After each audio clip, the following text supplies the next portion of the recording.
Hello everybody, I am Lavina, I am C final student. और इस video में हम बात करने वाले हैं कि पेपर प्रेजेंटेशन कैसे होना चाहिए आपके सी इंटर में या सी फाउंडेशन में।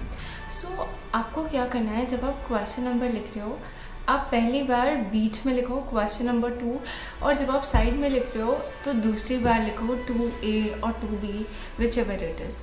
ठीक है, right it twice. And the second most underrated and most important tip is that working notes form part of your answer. हम इसे पता नहीं क्यों इग्नोर कर देते हैं और हम वर्किंग नोट्स लिखते ही नहीं हैं। एंड वर्किंग नोट्स के मार्क्स होते हैं, so you have to write it, you have to explain कि ये अमाउंट कहाँ से कैसे उठ के आ रहा है। ठीक है, फिर आपको ये याद रखना है नेक्स्ट क्वेश्चन आपका नेक्स्ट पेज से शुरू होना चाहिए। बहुत अच्छा इम्पैक्ट देता है और वो अच्छे से समझ आता है चेकर को कि बेसिकली अपन कॉस्ट अकाउंट्स एडवांस के पेपर में आप जो भी अमाउंट या कैलकुलेट कर रहे हो, जो भी चीज़ वो किस में आ रही है, यूनिट रुपीज़ में है, केजी में है, जिस जहाँ जहाँ आपको नीड लगे कि आपको प्रॉपर फॉर्मेट बनाना है, then you have to draw it.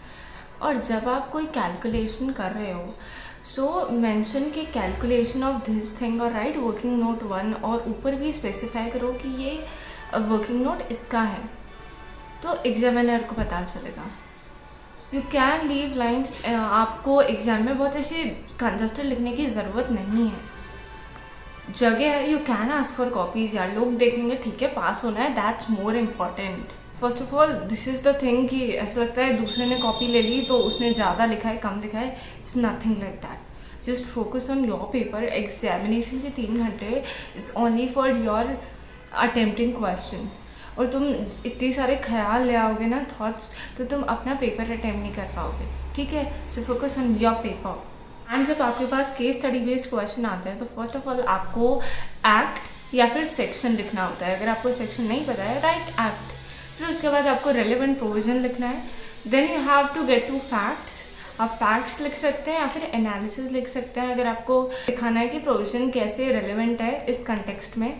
Then you can write analysis and then jump on to conclusion. Conclusion सारे इंपॉर्टेंट, 1 मार्क उसका ही होता है। ठीक है, और टैक्स में भी you have to write notes. आपने प्लस माइनस क्यों किया है, ये आपने ये किस कारण से 40% लगाया है, 50% लगाया है, जो भी किया है, you have to specify the provision. Notes में लिखना है and notes are important. Got it.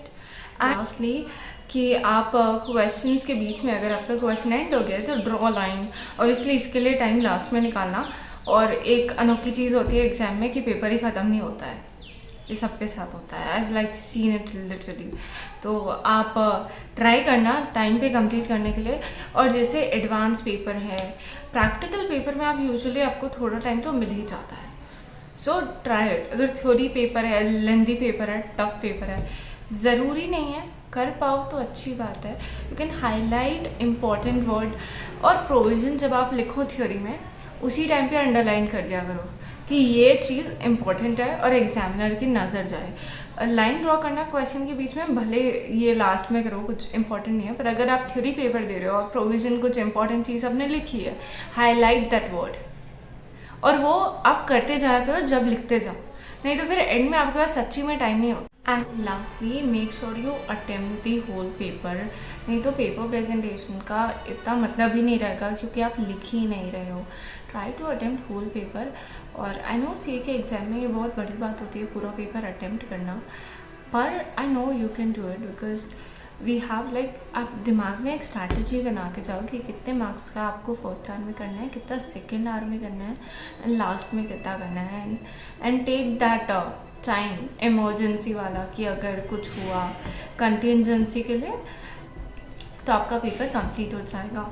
मैं क्या करती थी, मैं फर्स्ट आवर में 40 मार्क्स का ट्राई करती थी अटेम्प्ट करूँ, सेकेंड आवर में भी 40 मार्क्स का। आई नो हालांकि 30 कभी कभी 35 अटेम्प्ट हो जाता था, पर ऐसे करने से ना लास्ट आवर पे इतना बर्डन नहीं आता है।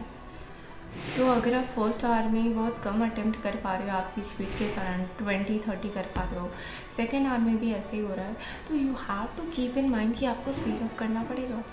क्योंकि नहीं तो एंड आर में आप अटेम्प्ट ही 70-80 का कर पाओगे तो मार्क्स कैसे देंगे आपको, बिकॉज आपको एग्ज़ाम में पता नहीं होता कौन सा आंसर सही है कि गलत। You have to write it, and if you have any other problem in paper presentation you can go to suggested answer, refer it, क्योंकि उन्होंने अपन की हेल्प के लिए दिए हैं, चाहे वो टैक्स में हो, ऑडिट में हो, EISSM में हो, सब में हाँ पेपर प्रेजेंटेशन अलग होता है, but these are some of basics. जब आप क्वेश्चन पेपर सॉल्व करोगे, सजेस्टेड आंसर देखोगे, then you will get to know more. And thank you so much for watching this video. If you have any more queries you can comment down below and let me know it. Thank you so much, I love you.